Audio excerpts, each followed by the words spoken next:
आप सभी भक्तों को राधे राधे, जय श्री कृष्ण। रोजाना ऐसी और भी श्रीमद् भगवत गीता की वीडियोस देखने के लिए सब्सक्राइब करें हमारे चैनल श्री गौरी गिरधर को और बने हमारे यूट्यूब परिवार श्री गौरी गिरधर का एक हिस्सा। यदि आप सभी ने पहले से ही चैनल को सब्सक्राइब करके हमारे परिवार का हिस्सा बन चुके हैं तो इसके लिए आप सभी का बहुत बहुत दिल से धन्यवाद और आभार। आज की इस वीडियो में हम सभी पढ़ना शुरू करेंगे श्रीमद् भगवत गीता का अध्याय 12, जिसे भक्ति योग के नाम से जाना जाता है। उसका श्लोक नंबर 8, 9, 10 चलिए पढ़ते हैं।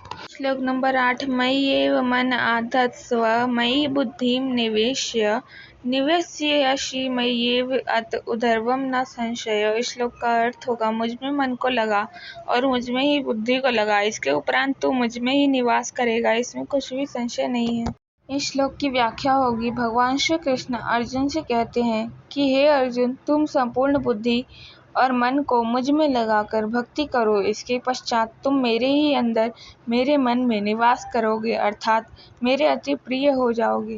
श्लोक नंबर 9। अथ चित्तं समाधातुं न शक्नोषि मयि स्थिरम् अभ्यास योगेन ततो मामिच्छाप्तुं धनंजय। श्लोक का अर्थ होगा, यदि तू मन को मुझ में अचल स्थापन करने के लिए समर्थ नहीं है तो हे अर्जुन, अभ्यास रूप या अभ्यास रूप से तात्पर्य है भगवान के नाम और गुणों का श्रवण, कीर्तन, मनन तथा श्वास द्वारा जप और भगवत प्राप्ति विषयक शास्त्रों का पठन पाठन इत्यादि चेष्टाएं भगवत प्राप्ति के लिए बारंबार करने का नाम अभ्यास है। योग द्वारा मुझको प्राप्त होने के लिए इच्छा कर। इस श्लोक की व्याख्या होगी, भगवान श्री कृष्ण अर्जुन से कहते हैं, हे अर्जुन, यदि तुम मुझ में मन को लगाकर भक्ति करने में असमर्थ हो तो अभ्यास रूप योग, अर्थात मेरे नाम और गुणों का श्रवण, कीर्तन, मनन तथा हर श्वास में मेरा नाम जप इत्यादि कोशिशों को करते हुए मेरी शरणागति की ओर बढ़ सकते हो।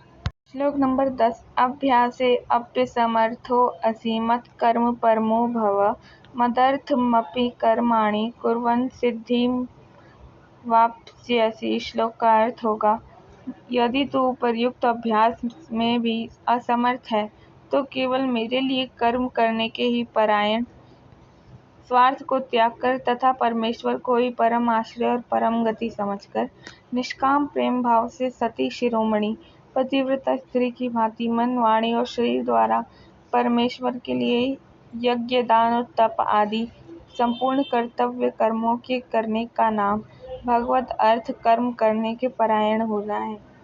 हो जा। इस प्रकार मेरे निमित्त कर्मों को करता हुआ भी मेरी प्राप्ति रूप सिद्धि को ही प्राप्त होगा। इस श्लोक की व्याख्या होगी, भगवान श्री कृष्ण अर्जुन से कह रहे हैं, हे अर्जुन, यदि तुम यह सब करने में असमर्थ हो तो तुम मेरे आश्रित हो।